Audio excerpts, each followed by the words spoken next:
accept it. Negative energy, I expect it. Once it's in your mind, it's infectious. So fight for your life and reject it. You better give me... What's up, everybody? Welcome back to another Tuesday night episode of the VOR podcast. And man, do we have a very special episode for you guys tonight. I'm sure most of you have heard about the lawsuits that are moving forward in Pennsylvania and I believe other states as well. We'll get more information on that to be sure. Regarding some possible irregularities, we'll call them, regarding the 2024 election, especially in Pennsylvania. And Mike and I have always been skeptics. While we've come to terms with the results of the election, we have never fully understood how in the living hell Donald Trump got reelected. That's a good way to put it. Especially won all 7 swing states. Again, we were told to not believe our own eyes. We saw Donald Trump's empty rally. We just saw Donald Trump's extremely empty parade. And the squeaky wheel parade. Yeah, right. I love and it we so saw much. the massive crowds that Kamala Harris and Tim Walz were pulling in towards the end there. But we were made to believe that somehow, some way, Donald Trump managed to pull off this miracle win. And again, we've always been skeptical. One of the main reasons we've been skeptical is the down ballot voting. Okay.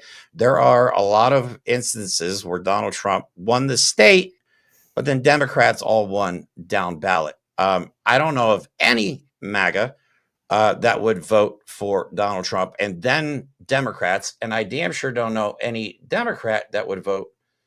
I don't know any personally that would vote for Donald Trump.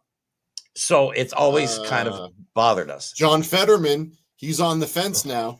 That's your boy. No, you did that. No, Thanks. I know I voted for him and I truly regret my decision. I really do. But the reason we are all here tonight, and I just realized we already have 78 viewers in our stream. So I'm a little freaked out now. Yeah, I don't need your votes, right? This is a good comment. Yeah. We call it face sticking. Yeah, don't worry about coming out and voting, he says. We already have enough votes, he said. Yeah. All right. So anyway, the whole reason we are here is because of a young lady named Brandy, who I first found on TikTok.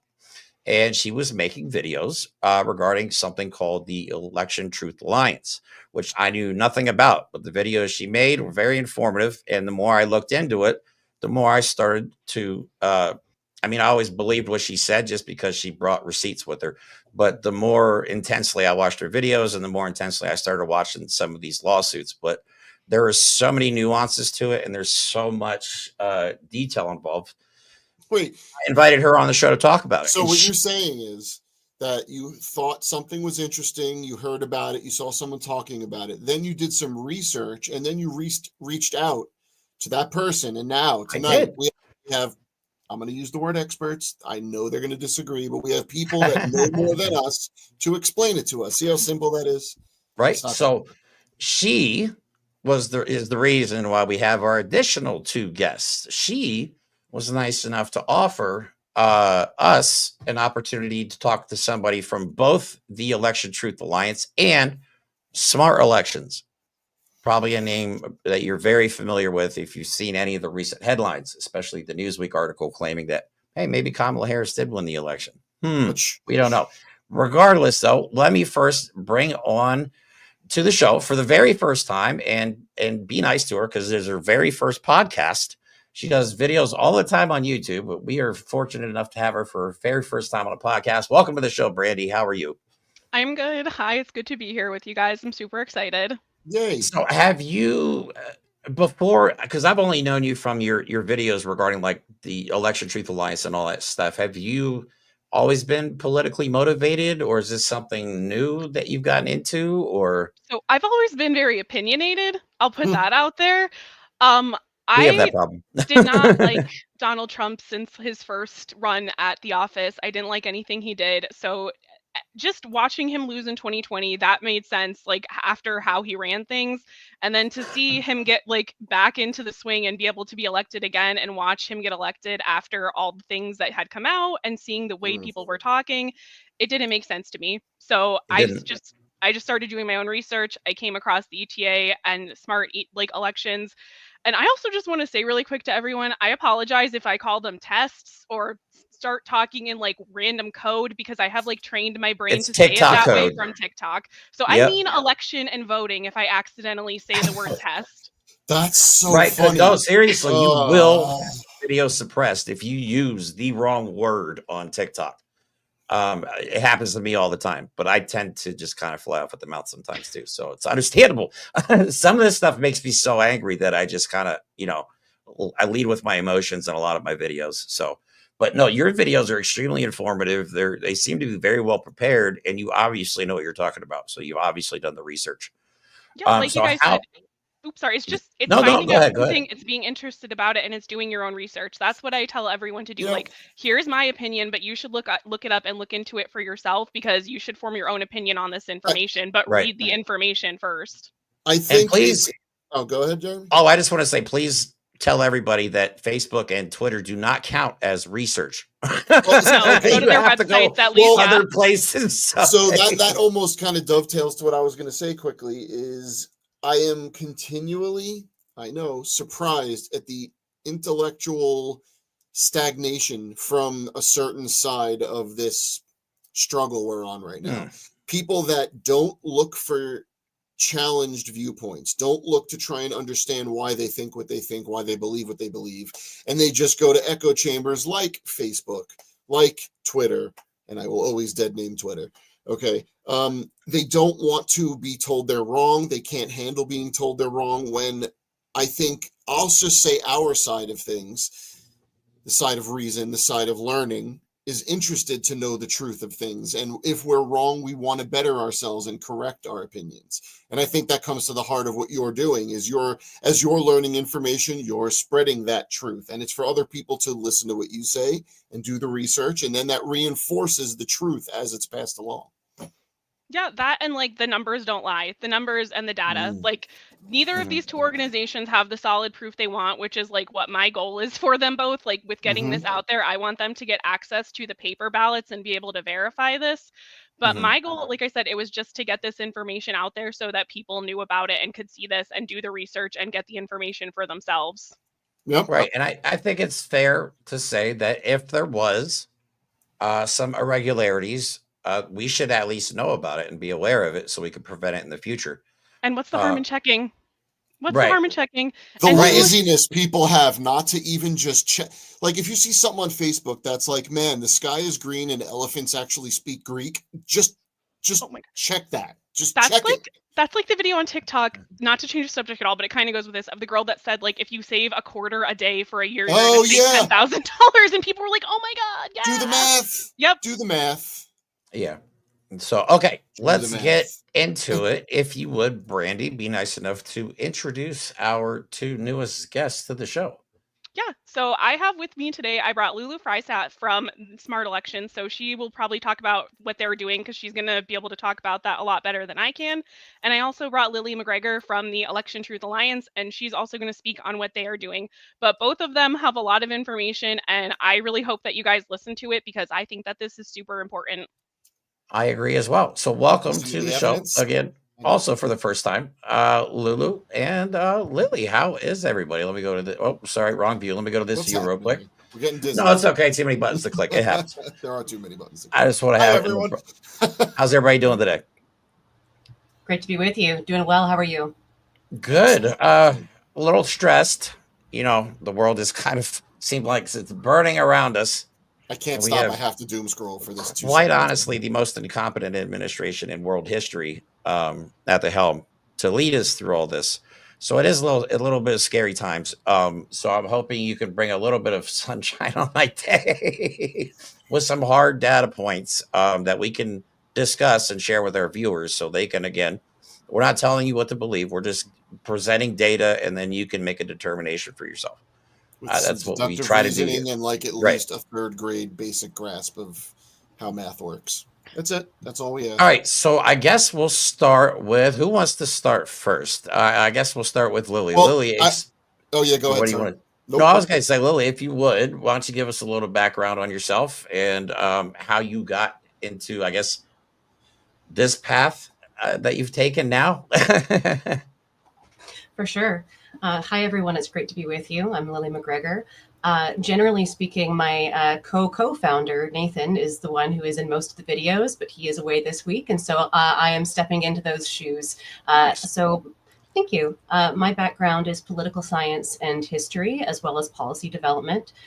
In my real world life, I work in government and policy development. I'm in Canada. I'm Canadian. I'm not an American, but I have always been. I love my country, a great deal. But it has been since the months that followed the U.S. presidential election. Really, for me, the beginning of becoming very interested in this topic was a letter written by a number of cybersecurity experts at Free Speech for People, which discussed and flagged the number of significant security breaches that had occurred with election equipment since 2020. I believe referred to in their letter as the most significant security breach in elections that we know of, and that this has sort of become very memory hold. And so for me, that was the instigator to kind of start to look in further into the 2024 results, really mostly to reassure myself. It was a bit of I'll look into this more. I want to look at the data, and the more I look, I'm sure I'll feel better. And the opposite of that happened. The more that I looked into what the data was showing and what was there, the more concerned I got. Ended up connecting with two other individuals, Nathan and Jive, and we kind of came to the conclusion that we had been hoping for recounts of paper ballots to affirm and verify the vote. That didn't happen. And when it didn't, we felt that, Smart Elections was out there doing this incredible work, but there were, not as many people in the space as we'd hoped that there would be. And so we thought that it would be a good idea for us to, join hands together. One organization cannot do it all, no matter how great and excellent they are and the great work that they're doing. And so we formed the Election Truth Alliance. We started in January, and we have been sprinting ever since. And my role is Executive Director of Communications and Operations, which just means how we talk about what we talk about, and then how we do the crunchy stuff of what we do. And I'll stop there. The crunchy stuff. Nice. I love it. Lulu, your turn. Again, welcome to the show for the first time. I appreciate your time. What can you tell us about yourself and how you got to this point? Wow, thanks so much for being here, Lily. That was fascinating. I'm really pleased to hear more about the background about your work, and also really interested to learn more about your work as a political scientist. Because one of the things in our conversations with statisticians is we keep going back and forth with them about whether or not there are political science explanations for the results. And so I'm actually I didn't know that you're a political scientist, so I would love to dive into that with you a little bit, maybe offline. So it's going to be useful. In part 2 of the episode. There we go. Okay. So really pleased to be here with you, and congratulations on all of the strong work that Election Truth Alliance has been doing. So my name's Lulu Freistadt. I am the co-founder and executive director of Smart Elections. We've been around for about 5 years. We're a nonpartisan nonprofit. I will emphasize that we're nonpartisan. You're probably going to hear a lot of opinions on this broadcast and others about the present administration, and most of those are pretty partisan sentiments. When I say we're nonpartisan, we're really nonpartisan. We actually work with people across the political spectrum. And it's been fascinating. We've been at this for a long time, longer than I'd like to admit, but I filmed the first known hack of a US voting machine in 2007. What? That was by a graduate student at that time named J. Alex Halderman. He's currently one of the top experts on election security in the world now. But at the time, he was a graduate student at Princeton, and I went there as part of a documentary that I was filming, and I filmed him and his partner doing this hack of a voting machine that someone had literally passed off to them in a back alley. It was a US voting machine that was in use across the country at the time, and they hacked it without any difficulty, really. They jimmied the lock with just like a little, like a little Allen wrench, popped open the lock. I watched Alex do it. It took him like 3 seconds. He was like, that wasn't very hard. It's And like a then point in the movie. Wow. they had planted malware on the computer. We all voted on it, and then they printed out the results. Everything looked really normal, but then the computer printed out formal results, which were different than what we had voted for. And they've actually done that demonstration like multiple times. They've done it on television. They've done it for films. And it's a classic hack that they have. Everybody votes for George Washington, and then the other candidate is Benedict Arnold. And when they printed out the results, Benedict Arnold had won That's the race. apt. And That's crazy. I still to this day remember the feeling when I watched the tape come out. And you can actually watch this clip on my production website. I'll put it in the chat. The film is called Holler Back, Not Voting in an American Town. And Of course, I don't have a pen. I all of a sudden just kind of, I'll throw it in the chat. I felt like the ground kind of opened up underneath me, and I went, oh, if that's possible, then that really changes everything. If the people that we're voting for are possibly, if the people that are winning the race are possibly not the people that we voted for, that would be That's a a very problem. different country than the one that we're living in. And since that time, I've devoted most of my time to trying to improve election security. And the more I looked into it, the more I found that it was really just frighteningly poor. I wound up going to DEF CON, which is the largest hackers conference in the world. And I went 3 years in a row where they had what was called a voting village, where they had voting equipment, and all of the voting equipment every year would be hacked and these were people not even necessarily, sometimes they had top hackers there, but I also watched people with very little experience, like high school students, completely take over voting machines. Like people who might have I a gotta- job in Doge. I would be so fascinated with this. Again, that's a leading question. I'm not going to There's expect you links in the to. chat. This is all stuff that's online. You can see the investigations that I did. I was an election security journalist, and I filmed these. Wow. I filmed these different DEF CON conferences, and those were run on a media outlet called Now This that a lot of people know. They do a lot of progressive media. I follow him. Those videos got about 4 million views, and seemed like they were getting traction. But what I found was that it didn't seem to matter how many people became aware of the issue or how much sort of coverage we got. Nothing changed. Things weren't changing. The security on the voting machines wasn't getting any better. The audits weren't getting any better. Legislation wasn't being passed to mandate hand-marked paper ballots, which is what experts recommend. And, in addition to voting machines for voters with disabilities, we should always have hand-marked paper ballots for people who are able to fill out a ballot with a pen. And that just isn't happening all over the country. There's actually places where people vote in completely computerized systems, like in Nevada and Louisiana. So what I found was that I didn't feel like I was having the impact that I wanted to have. And so that was why we founded Smart Elections. I joined with 2 colleagues that I had known for years, and I shifted from journalism into advocacy. And since that time, we've done a number of things. We've really tried to educate the public about this. We've challenged a number of elections. As you know, now we have 2 lawsuits that are in the courts. And then we also do election protection, and we've developed a unique election protection system that no one else has developed, where we actually train poll watchers in how to go into a polling place and collect data, check the number of voters who have signed in on the electronic poll books, check the number of ballots that have been scanned, Simple photographs stuff. of the poll tapes, check the chain of custody, the seals, things like that, check accessibility. And we have a form where people put everything in.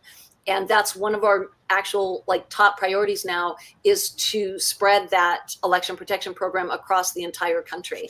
And we have a really wonderful opportunity right now. I'll wrap up with this. New York City has a primary right now for the mayor, and it is Oh, yes, we do. extremely competitive. People like Mario Cuomo, who has been known to play a little dirty sometimes, and there's other candidates in the race, and we really would like it to be a fair race. And so if you are in New York City, please do go to our website, smartelections.us, and sign up to do election protection.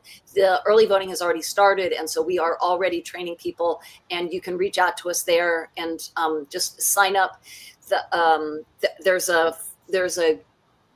I'll make sure that we actually completed training Monday and Tuesday night, but I'll put a new form up so people can sign up. So please do sign up.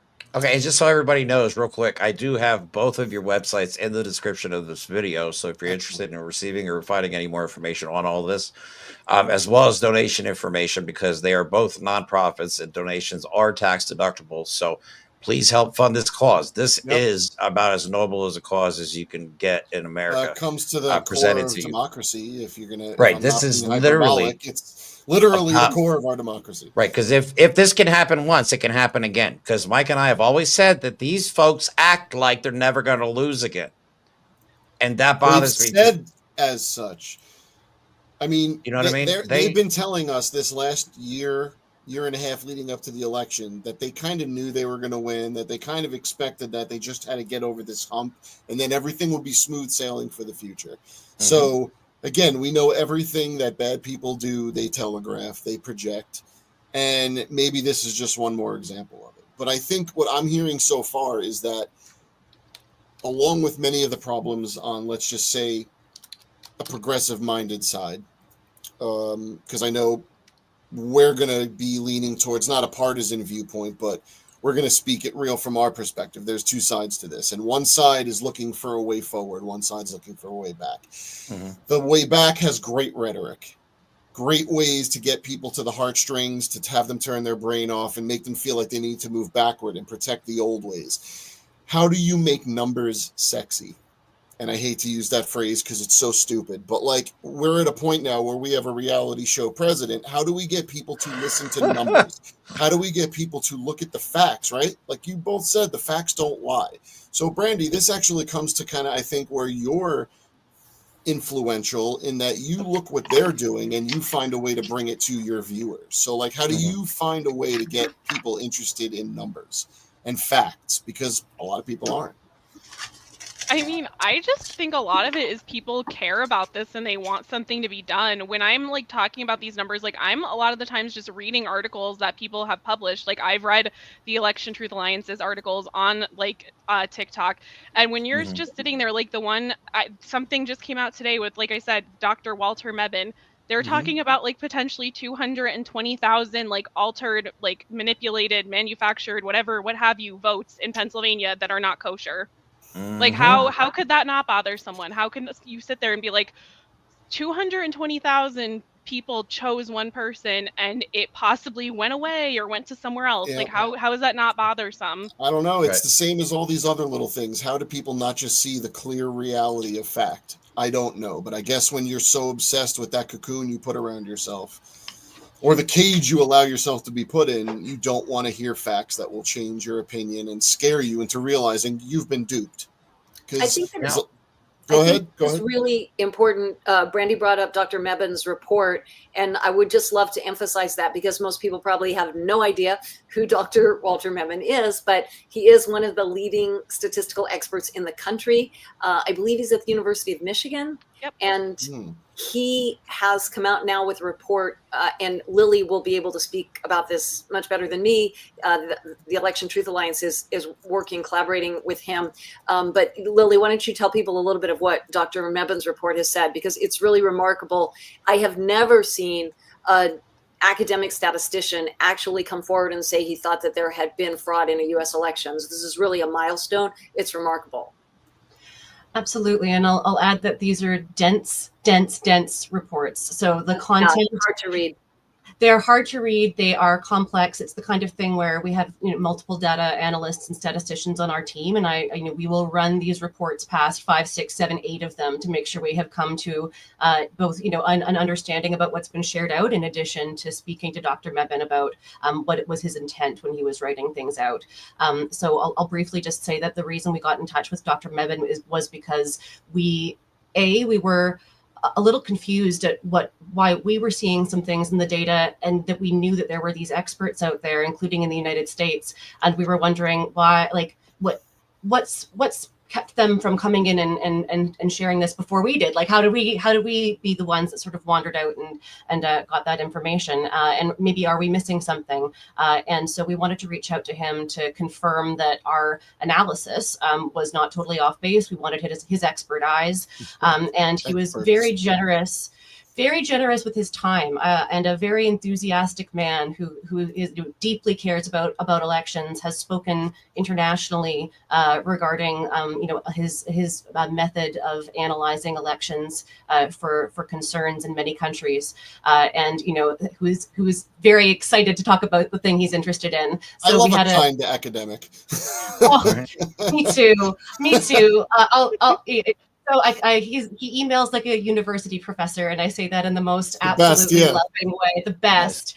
And so he was very generous with his time, and we discussed Pennsylvania. At the time, we had released our 3 counties analysis of Pennsylvania data of Philadelphia, Allegheny, and Erie counties. And so he had reviewed our report, and then indicated he would be interested in running the data himself, because like any good academic, he's not going to trust what we're putting in front of him. He wants to do it himself. He wants to crunch the numbers himself. Give me the original source data. Let me see it for myself. Repeat the experiment. Exactly. Right? Scientific method. Exactly. And I'll say that, to be clear, when we first met and talked with him, he was skeptical. He did not come in saying, as he should be, skepticism is healthy. It's a good thing.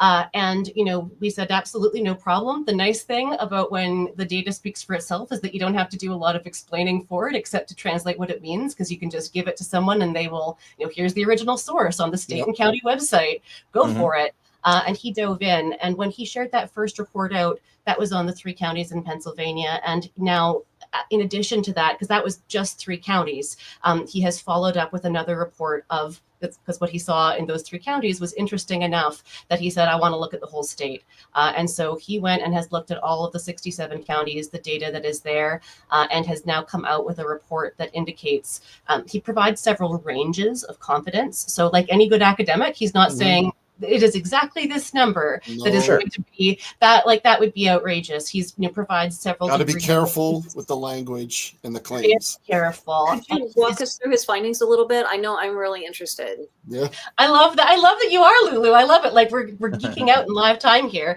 I would say that his findings were, he uses a method called e-forensics. And that is short for election forensics. And that is the term that I didn't know when I came into this work of looking at those election results and seeing what you find in them.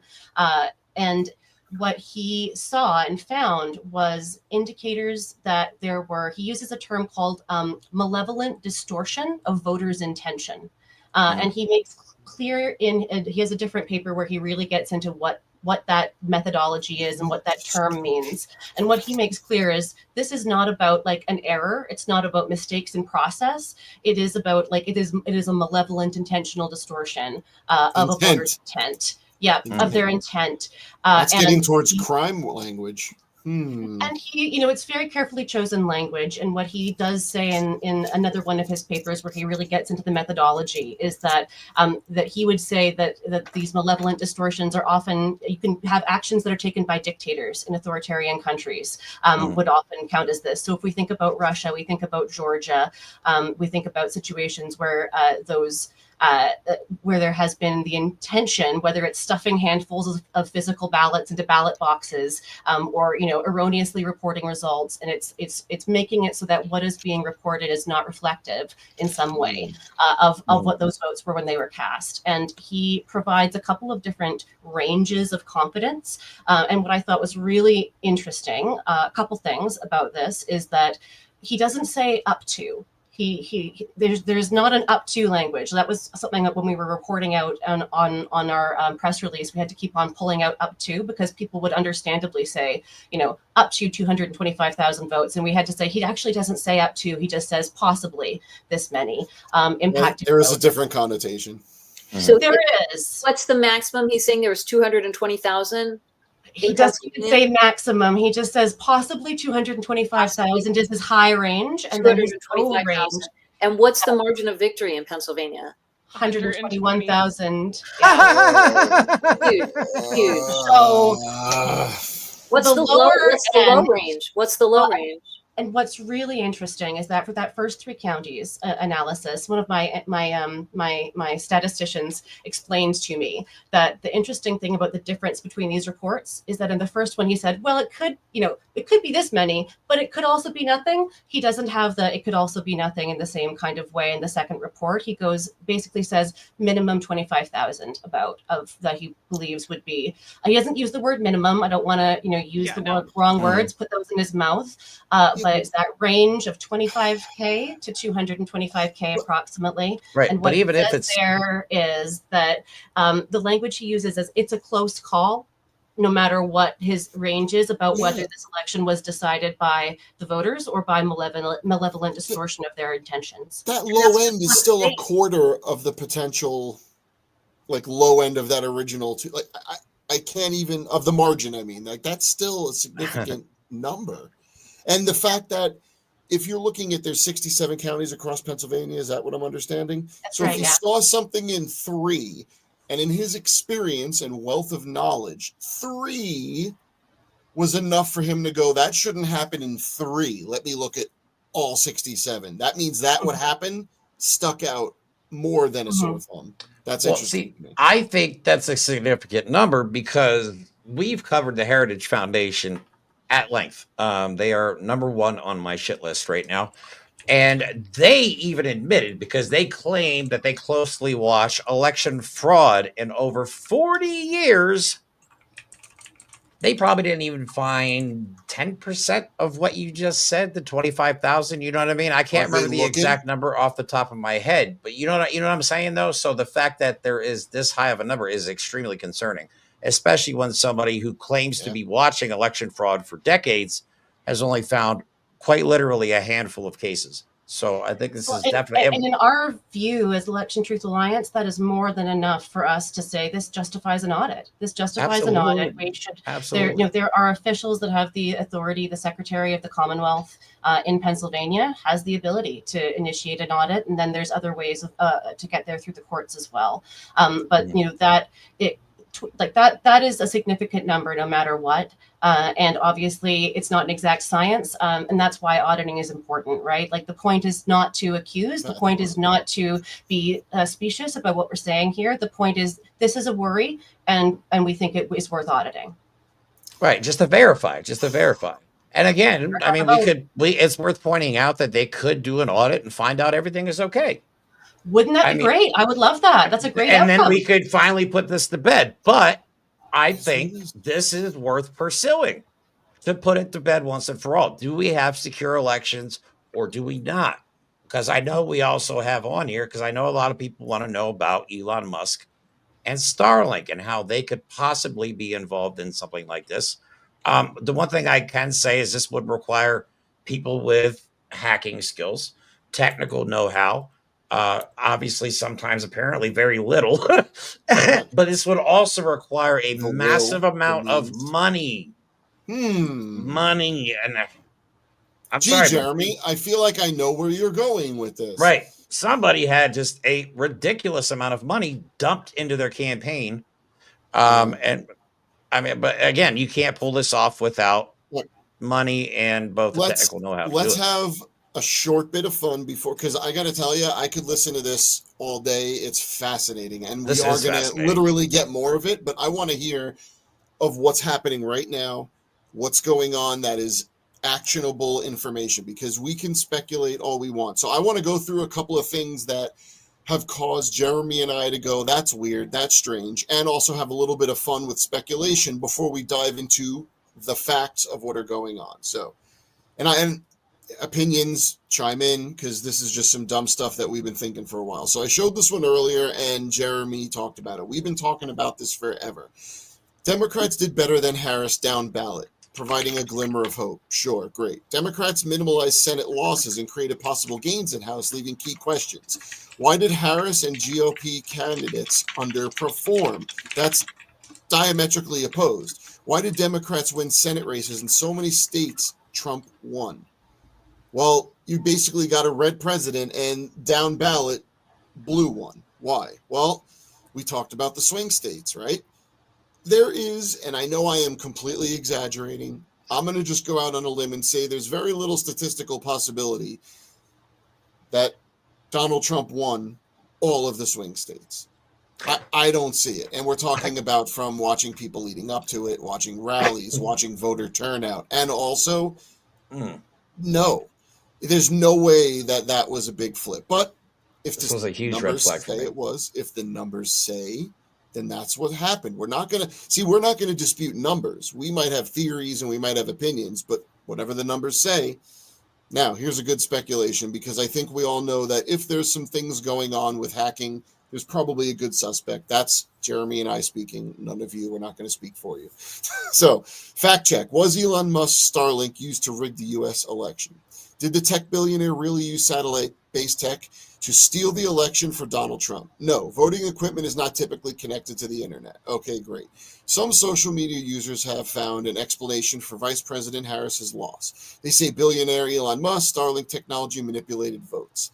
That is just the easy answer. I'm sorry. As much as I'd love it, that's the easy answer. But there is some traction, I guess. Newsweek's reporting that Democrats call for an investigation of Donald Trump's vote counting computer's remark. Now, this was published back in January, but it's still of note that people are talking about it and have been talking about it. The Democratic congressman has called for an investigation after Donald Trump described Elon Musk's knowledge of Pennsylvania voting machines as the reason he won the state. During a rally in Washington on Sunday, Trump said Musk had an advanced understanding of the voting machines used in Pennsylvania, a swing state that was key to Trump's victory in November. Quote, he knows those computers better than anybody. Hold on a minute. Certainly not better than the people who created them and programmed them. Anyway, those vote counting computers, Trump told the crowd, and we ended up winning Pennsylvania like in a landslide. Maybe don't say the thing out loud, but maybe that's leading us into where we are tonight. Kamala Harris voters erased in Rockland.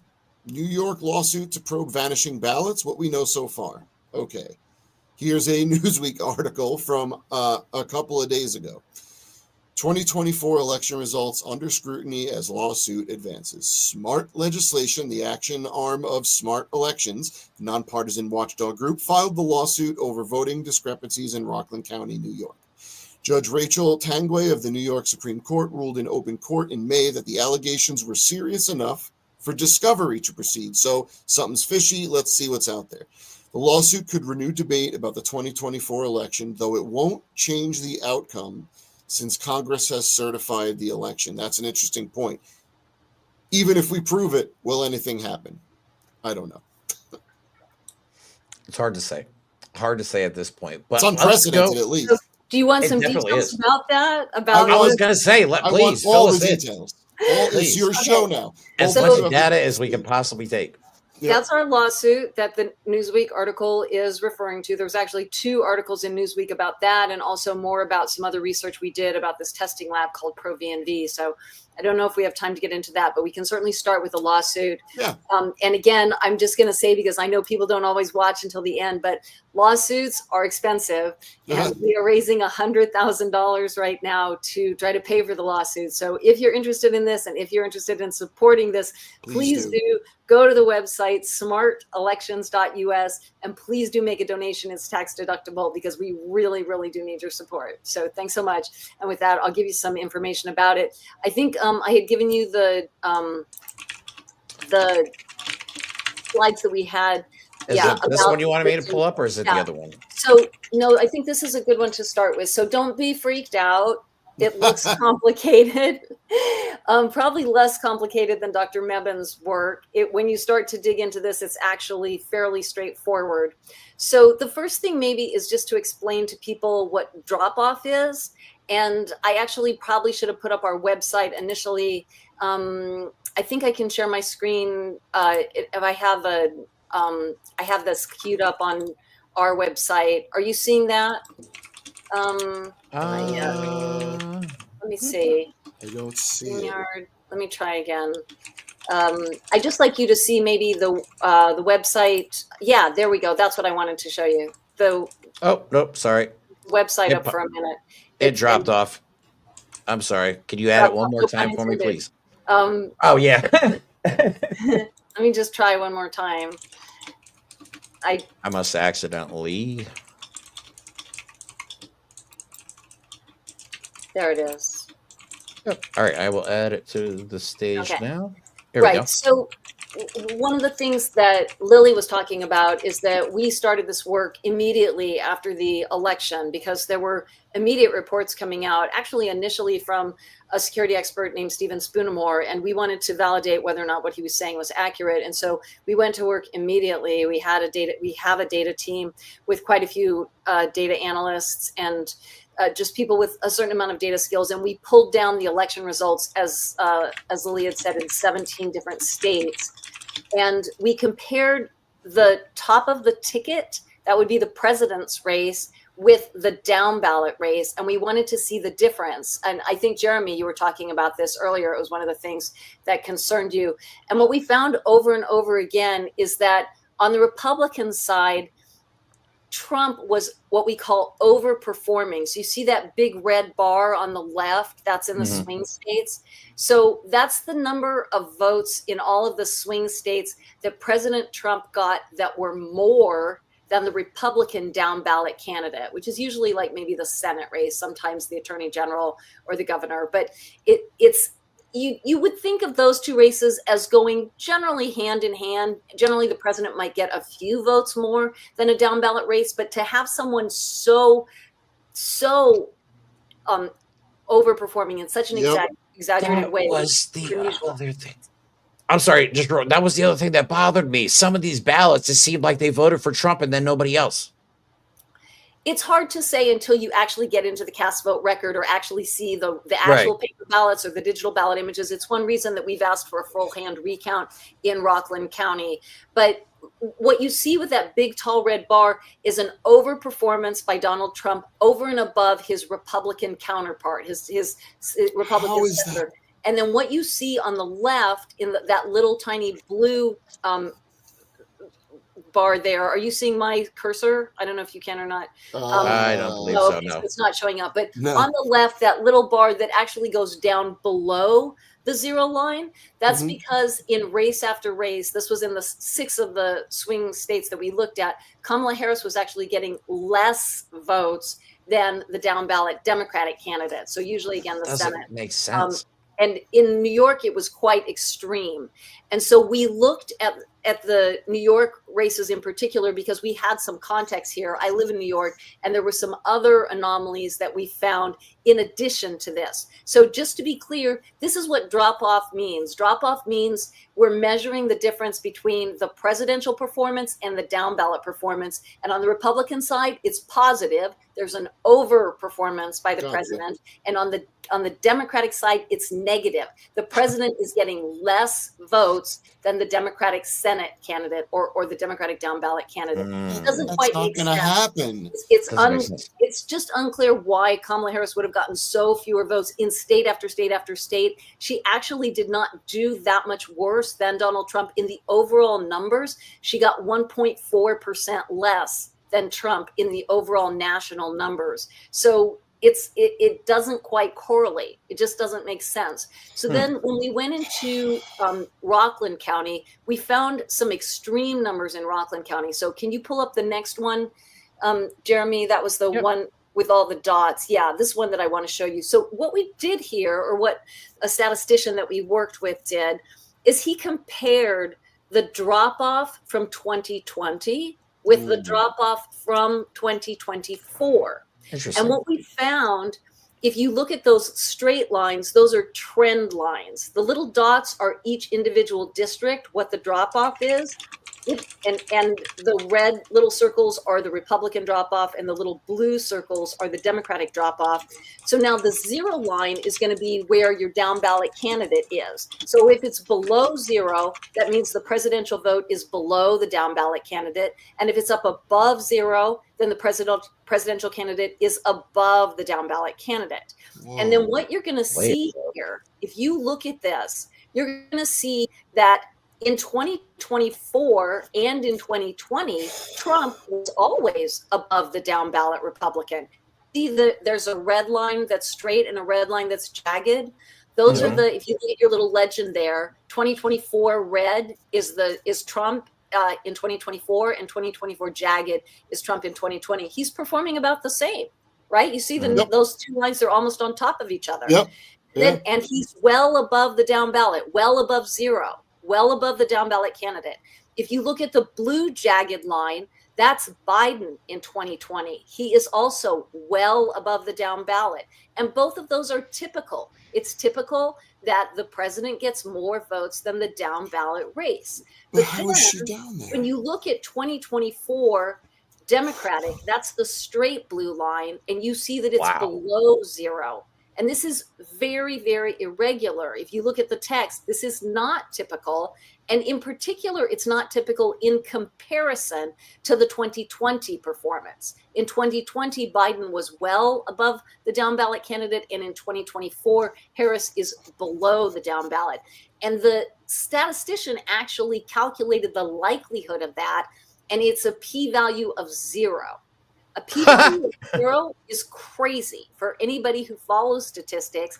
P-value is the probability value. We're measuring the likelihood of whether that result in 2024 is a naturally organic occurring result. And the p-value means the probability is 0. That means the likelihood is literally non-existent, that that's an organic result.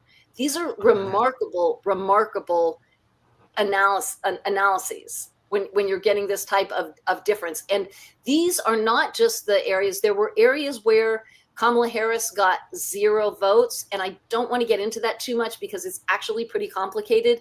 Right. It also possibly has to do with the Hasidic vote in those communities. But these communities where we did this analysis, there is no Hasidic vote to speak of to explain this unusual down ballot vote. And what I want you to really think about is that Trump is doing the same pretty much in 2020 and 2024. Yeah, he doesn't move. So if his vote isn't changing, then why is the Democratic vote dropping so much? Where are her votes going? That is really the question. Biden is up here. Trump is up here. Where are Harris's votes going if the Republican votes are staying the same? It just doesn't make any sense. So that is some of the data that we have on Rockland County. That is where we have filed a lawsuit. We are challenging the results of the presidential and the U.S. Senate race in Rockland County. We've asked for a full hand recount, and the judge has said that is possibly on the table. We are moving forward with that understanding. We have to wait and see, but so far, so good. I think that's one thing that's, I'm sorry, Mike, but I just want to say that's probably something that's bothered everybody in America is the fact that we haven't had have we had one single hand recount of anywhere? There was a hand recount in Pennsylvania of the Senate. But they yeah, but they called it off. Partial. They called it off. There's too many ballots. We're done. We can't do it. And just to be clear, there are probably hand recounts of smaller races around the country. There are hand recounts on a regular basis of very close races, but not generally speaking of most races. Here's a good question. What's the prognosis for recounts in all 7 states, 7 swing states? Could this, I know we're so far away from it matriculating into any sort of actionable thing nationwide, but is there a potential for this to mean anything other than shit? We knew it. If I may, I would just make a small note about language, which is not, I think, the intent of the question, but just I'll clarify that the term recount is often used as something that happens kind of right after or within a certain period of time after an election. And so if you hear people saying that, the period of time for a recount has been passed or something like that, that's in relation to that after the election, there's a period of time for those recounts to occur either by hand or by machine. However, things like ballot inspections and audits, my understanding is that those ballots are retained for 22 months, and that is the requirement federally. And so and that there is, generally speaking, there's often 2 paths. It varies state by state. What I think that you'll find is that in the United States, all of this varies very much state by state for who has the authority to do what and what the specific laws are. But for calling an audit to occur, there's often 2 paths. One is that there's someone in government, like a Secretary of State, who has the authority to say, I'm concerned, I've seen enough, I'm going to ask an audit to happen, or going through the courts and seeking to have a recount be declared necessary by a judge. And so I would say that the answer to that question is probably more complex, even when we're thinking about those audits and ballot inspections, because I think a lot of it has to do obviously with the different dynamics in each state. But frankly, I think the biggest factor is how much do people call for this? How much do people make it so that this is a political or a practical reality or requirement in these different states to address the outcry? That's my thinking, at least. So then my question kind of from earlier is coming back. We know we're not going to get a certain segment of the population to listen anyways. I get it. There are a lot of people that would. But here's the problem. How do you get people to truly understand this data? How do we turn that into something that means something to maybe someone who didn't vote and is now like, wow, this is scary? Or maybe someone who's like, wow, I voted, but there's no way. How do we make people understand this in a way that is shiny? I think Brandy is a big part of that. Like, Brandy has been breaking it down for people in a really comprehensible way and making it accessible, answering questions. And, we need hundreds of Brandies, thousands of Brandies, if more people want to jump in. I would say one of the things I love about Brandy is that she really does try to stick to the facts. She will literally just read one of our press releases or read things off the website, because I know we all try to be really meticulous with the information. Just how, like Lily was saying, Dr. Mebane is so careful and he'll use one word and not another word. And that's because sometimes when you use a different word, you actually might change the meaning. Where she said recount and audit, those actually are two different, completely legal actions. So that's why one of the things I love about Brandy is that she really does try to be very meticulous with the facts. And when people are reporting on this, we would love it if you literally would just use the exact language that we're putting on our website or putting in our press releases, because we're very meticulous about the language. That is great to know, because, as two goofballs who try and find a way to put dark humor into this crazy world we're living in right now, it's easy for us to say, we're reporting the facts, but then we maybe aren't as careful with the language we use, and that we're be definitely interpreted not differently. That could change the meaning. So now we have to look and go, all right, if we're reporting a thing, a specific piece of information, we got to stick to the verbiage that was supplied. We can't paraphrase it. We can't try and make it sound like something different, inadvertently screwing up the message. And even the press, often, I will say, it's painful to me, they often get it wrong. And I'm a former member of the press. I worked in network news for like 20 years. So I know that there is a big effort there in the media often to get things right, but they still do kind of, there often are mistakes. And one of the things, like just in the slides that you were showing, where they said the voting machines aren't connected to the internet. And so, of course, we couldn't have had any foul play in that regard. Many of the voting machines are connected to the internet, and it's repeated to us over and over again. The voting machines, they're not connected. They're not connected. In some cases, they are. One of the things about them is that many of them do have modems in them, or they're connected to routers. Like a Cisco router is an actual component part that is listed with the voting machines in the list of approved equipment from the election, the EAC, the Election Assistance Commission. Election Assistance Commission. Thank you so much. Yeah. So they list a Cisco router. Generally speaking, it might be behind a firewall. It's probably behind a firewall, but then there are always ways to spoof a firewall and get through a firewall. But those systems at different points, they are connected to the internet. Many of them have what they call consumer off-the-shelf systems. That's COTS. And those consumer off-the-shelf systems almost always come with modems. So they might be in the voting machines, and maybe the modems are toggled off. Doesn't mean they can't be toggled on. And then some of the states actually use those modems to transmit the election results. And I know in that could be intercepted. I know in Florida, they actually have modems in the voting machines, which are used for that purpose. And will say things like, well, there's no way that somebody else could get access to those. But that's what hackers do. That's what I learned by going to that hackers do things that they're not supposed to do. That's literally their job. That's their job, right? Exactly. So some of the verbiage that you get, not from our website, I think we're really careful on our Substack, on our website, in our press releases to be very meticulous. But in the press, you will sometimes see things that are not actually accurate, and that was just an example. We have a couple of good questions, Jeremy. I was going to bring a couple up if you want to say something.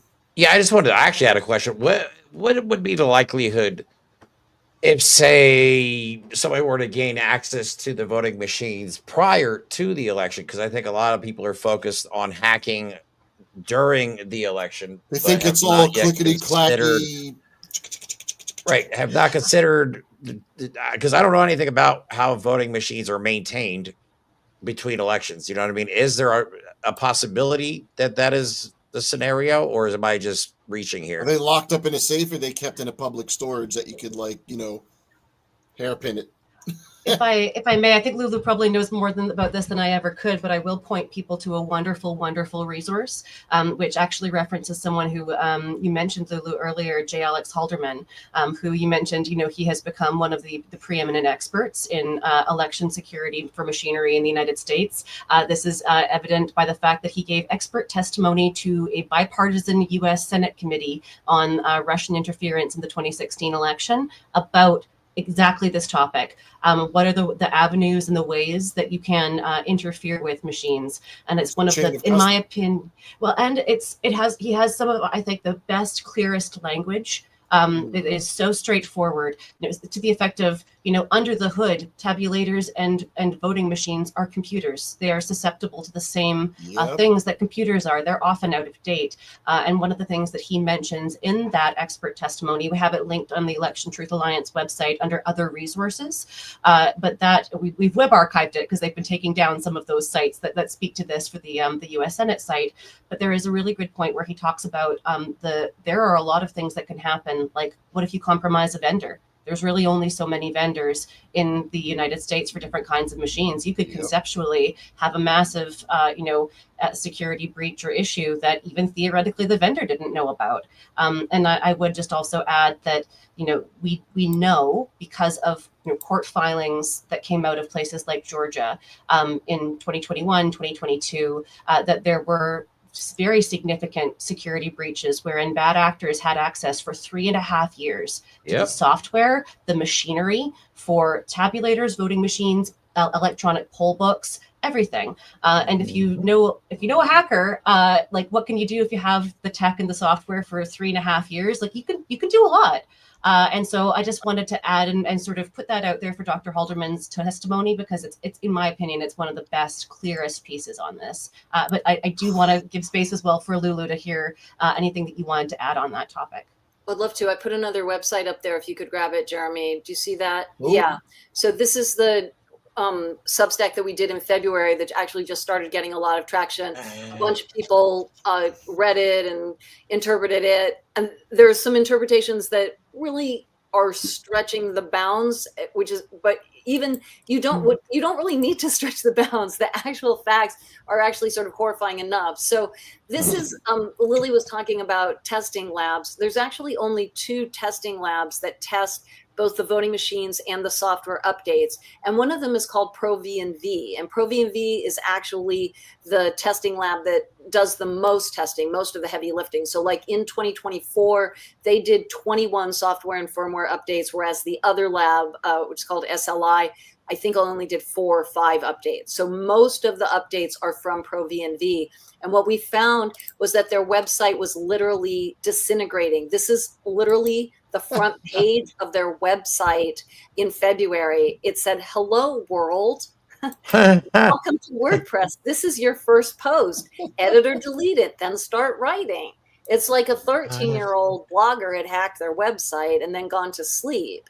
So, and it was up like this for this particular problem was up like that for days, but we had actually been tracking their website for weeks. It had been actually disintegrating, where all of the internal links, the front page had looked okay for a while, but every link that you clicked on was just an error message. All of their back pages were error messages. And then before I did the Substack, I actually went back and took a look at the website in the archive, in the Internet Archive. And I don't know if you can see this.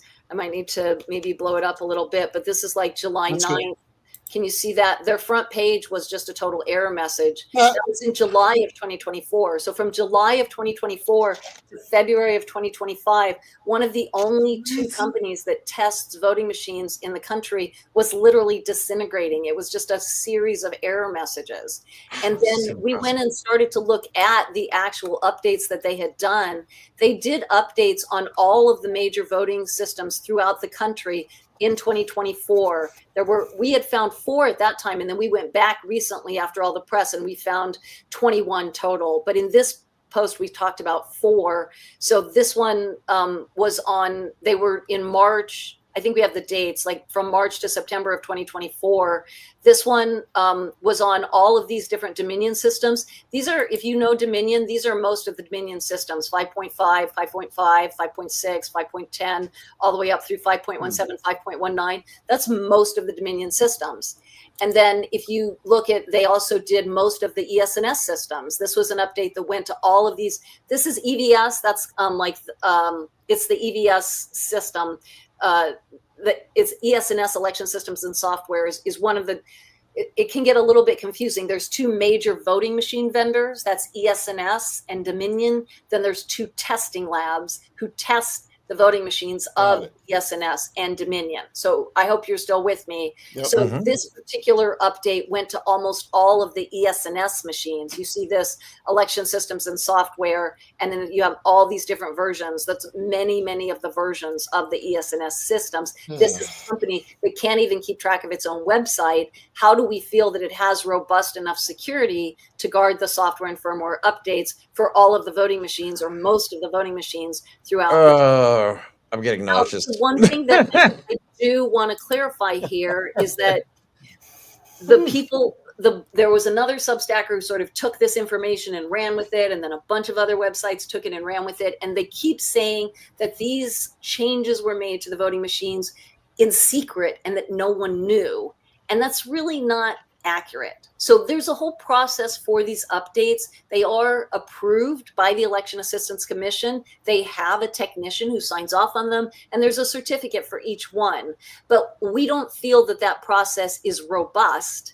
They were put through under what's called a de minimis process, which means there's no additional testing. And it's really just sort of a formality. Like, yeah, you think it's okay, let's go, let's do that that software update. And it's not even so much what the updates were for, although 2 of them were serious. It's just any software update, even a small software update, could contain malware. Oh, yeah, of course. That's exactly what Jeremy was talking about. If you, I'm sorry, I don't remember which one of you mentioned it, but you were saying if you hack the vendor, then you could plant malware in the official software update. And this is a real concern. This is actually a reality of something that could have happened and that we are really seriously concerned about. Wow. So I hate to stop this party here, but unfortunately it has already been an hour. We have to get you guys all on again, please.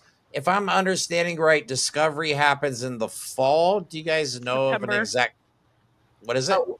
We're moving forward now with Discovery. So we actually in a few days have to present them with our list for Discovery. So we'll be making that public once we have it. We're asking them for a number of things that we're hoping will help clarify whether or not, something happened. There's serious things that we're interested in looking at. We're not making that public just yet. And again, please go to the website, smartelections.us, and find out more and donate, please. This work is actually really expensive because of all the attorneys involved. And Lily, I'm sure you guys want to give your website also. I do, yes. And I'll say electiontruthalliance.org. Please do check us out. Again, we're pursuing multiple avenues for trying to seek audits, including, the nice way where we go ask real kind, and then the way where we do go through the courts. And we've got legal teams in a few states, including Pennsylvania. Mike, I do want to just quickly answer your question because you asked it twice, and I want to give an answer to you about how do you make this content, accessible and shareable. And I'll just say that that's one of our biggest challenges because a lot of this is complex. There's, trickiness to the language, to how you share it. And I would say that one of my goals is that, we need to be able to communicate a lot of these key things in a, 3 bullets a 30-second clip, a single image, and like a clickbait headline. Like we need to be able to condense things down without compromising the integrity of that information. And it may sound so easy to have things in 3 bullets, but it's actually extremely hard to condense things down and keep them true. So like sidebar, my job is to like make work instructions for manufacturing. So like, trust me when I tell you, it's hard to take a whole thing and shrink it down into a manageable sentence. I get that. Yeah, I do that. Especially when we're talking about something like this. How do you turn all this data into, it was done, we have some numbers, trust us? Like, it doesn't work that way. It's hard to do. Right. And I would just say that if anyone is watching and has video editing skills to help us make some of those 30-second clips, we are recruiting. So please go check us out at the Election Truth Alliance volunteer tab on our website. Thank you very much.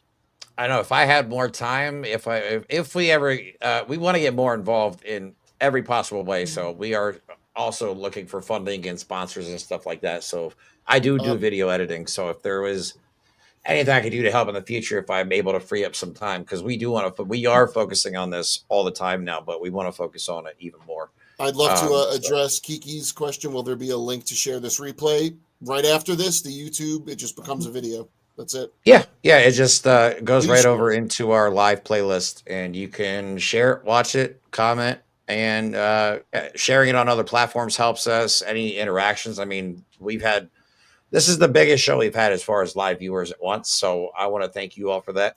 Yeah, thank you, Brandy. I have a feeling you helped make that happen. You were making videos about this episode today, which I really appreciate. I saw a lot of your people from TikTok were in the comments, I'm assuming. Yeah, no, they're very supportive of you.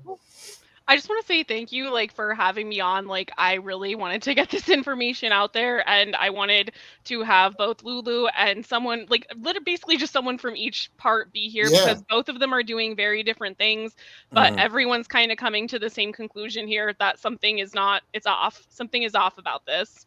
It is. And like I said, we're not saying anything crazy like, oh my God, now we have proof that the election was, whatever. We're not saying that. All we're saying is if there is a problem, we would like to know if we do live in a free and fair election or a democracy that's to be determined here in the near future. But if we are going to have elections in the future, we need to make sure that they are in fact secure. So if this did happen, we can not let it happen again.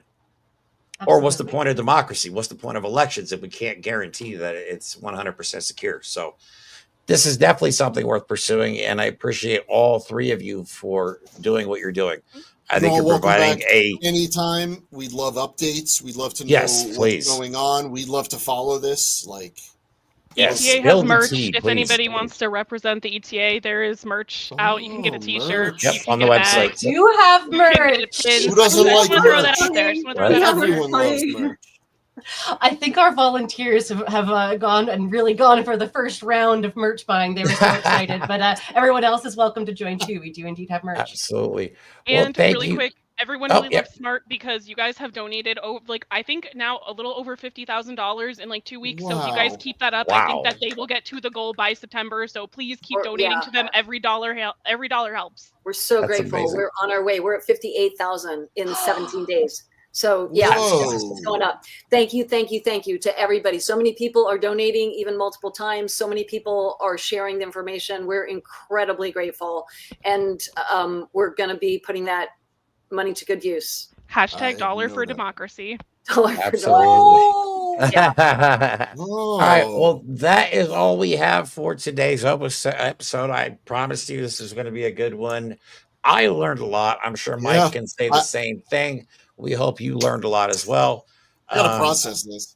Yeah, this is going to take me a while to run through, because I'll watch the show again afterwards. Yeah, but the problem is the facts are there, the data's there. It's like coming to terms with the not the implication, because that then makes you feel like you're going to head towards a comment that you might not want to make. That's an exaggeration, but it lets you see that there's something that needs to be looked into for the sake of democracy and for the sake of saving our country, which is currently at risk.